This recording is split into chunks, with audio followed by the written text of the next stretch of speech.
Councillor Murphy.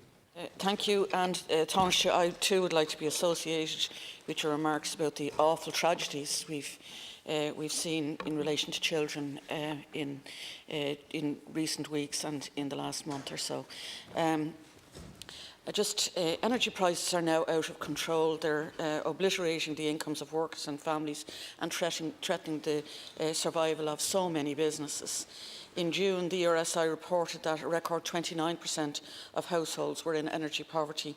Following recent price hikes, that figure has already jumped to 43%. In a few weeks or months, we could be facing the catastrophe in which 70% of households are in energy poverty. This is not sustainable for either families or businesses. And the immense uncertainty that, about how bad the crisis could get and how high prices could go is causing a huge degree of stress and anxiety. Clearly, the energy market is broken. When markets are broken, it's the job of the state to intervene. Given the scale of this crisis, that intervention is going to have to be huge. And one of those interventions must be a windfall tax. It's grotesque to see the level of obscene profiteering by energy companies, which is accompanying accompanying an energy crisis caused by Russia's barbaric invasion of Ukraine, which is causing so much death, destruction and suffering. While it is welcome that the EU are now moving ahead with a windfall tax, it's regrettable that it has taken so long to act. Energy companies have been making lavish profits all year. In fact, profits surged last year when energy prices soared as economies came out of lockdown and demand increased. Vermilion Energy, which owns the Corrib gas field, increased its profits fourfold to 152.8 million last year. The average price it received for gas in the final quarter of 2021 was more than 9 times the average price for 2020. We can only assume the prices it's receiving this year are off the Richter scale. We also know that renewable energy companies are reaping profits they never imagined in their wildest dreams. It's not because of any intervention or any innovation on their part. It's because the price of electricity produced with renewables is linked to the price of gas. The EU has now proposed capping the price renewable companies can earn to €180 per megawatt hour, with the remainder being recouped by governments. It's not clear why, Taoiseach, this figure of €180 per megawatt hour was chosen. It is true it represents a halving of recent market prices, but those prices were signs of a market imploding. This week, gas prices fell to €200 per megawatt hour, which is still 6 times what was being charged last year. Isn't the whole point of renewable energy that it's clean and much cheaper than fossil fuels? So, Taoiseach, I hope you can clarify some of these points. And my questions are, when is the government going to introduce the windfall tax? Will it be backdated to capture the obscene profits that have been made this year? How much does the government expect to raise? And why, under the EU plans, is the cap proposed on renewable energy so high? Thank you, Deputy. Or renewable generators? Thanks.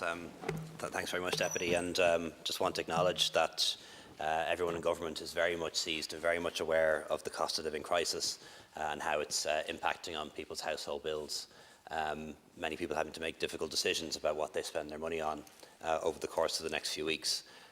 We see it at the pumps, we see it in our utility bills, and increasingly are seeing it feeding through to other bills, like groceries, for example. Government has acted already. I won't go through the list of things that we've done. It's very long, as you know. And the government will act again into the winter and indeed into next year. And we're going to be able to help people in lots of different ways. For example, pay increases. We've the increase in the national minimum wage. We've a public sector pay deal going through at the moment. We'll be able to reduce income taxes in the budget.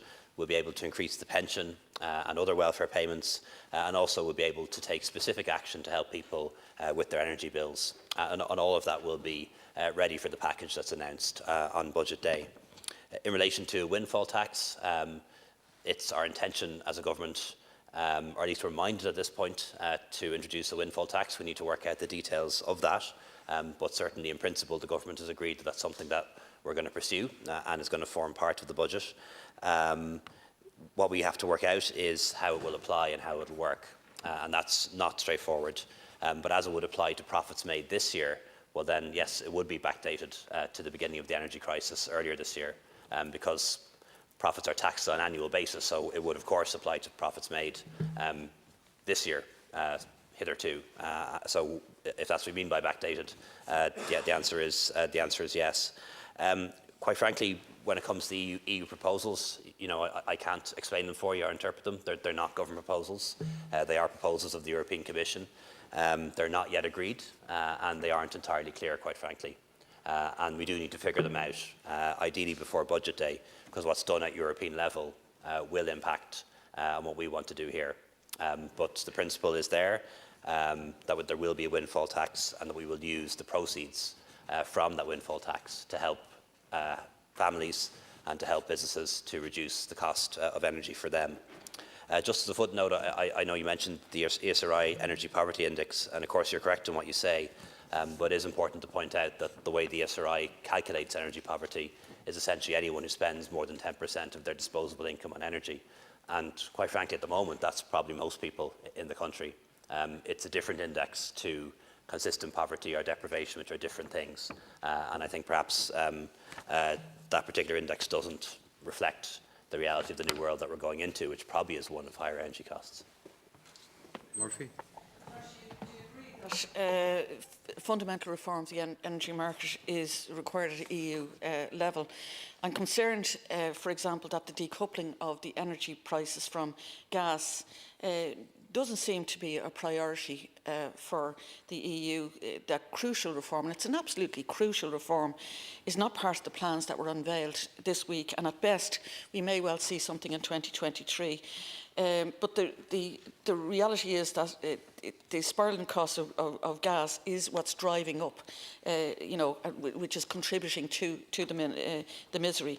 Can you confirm that the Irish government, which opposed reform of the energy market last year, is lobbying strongly for this critical and crucial reform at EU level? And can you outline just exactly what is our approach to the EU in relation to this and other matters that may well impact on the actual cost of energy? And why was the level set at €180? It seems incredibly high, way more than the cost of producing the energy. Thanks, Deputy. In relation to the €180, I honestly can't answer that question. That's only a question that the EU Energy Commissioner can answer. And as I say, it's not agreed. So it may be the case that when this action is agreed, that figure will come down. And I agree with you, that does seem higher than it should be. But like I say, it's an EU proposal, not a government one, and not one that's been agreed yet by the governments of the EU. Minister Ryan will be attending those meetings, and it's intended to have agreement before the end of the month, but hopefully we'll know what the shape of that agreement looks like, because it will influence the decisions that we make on budget day. I absolutely agree that we need to reform the way the EU energy market works. It made sense in the past to give wind and solar generators the best price, the price that the gas generators were getting at peak time, because that was all about encouraging investment in wind and solar, which we need and need more of. But nobody ever anticipated that gas prices would go so high.